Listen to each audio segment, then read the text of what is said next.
राजकुमार और राजकुमारी जंगल में लुका छिपी खेल रहे थे।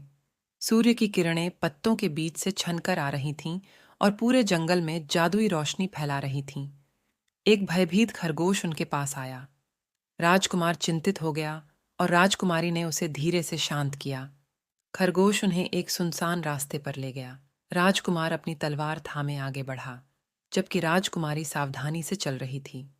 वे एक जादुई पेड़ के पास पहुंचे, जहां एक तोता पिंजरे में कैद था और एक जादूगर उन पर हंस रहा था। राजकुमार ने जादूगर से धीरे से बात करना शुरू किया और राजकुमारी ने उसे एक चमकदार पत्ता भेंट किया।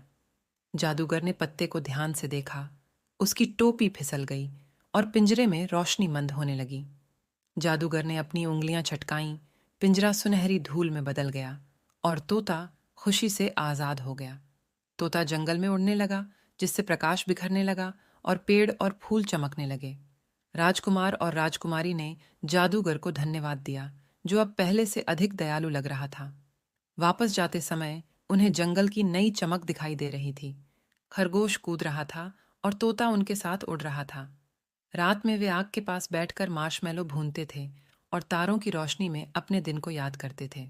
सबक: दया, प्रेम और आशा की शक्ति सबसे बड़ी जादुई शक्ति है, जो किसी भी दिल को बदल सकती है और हर अंधेरे में रोशनी ला सकती है।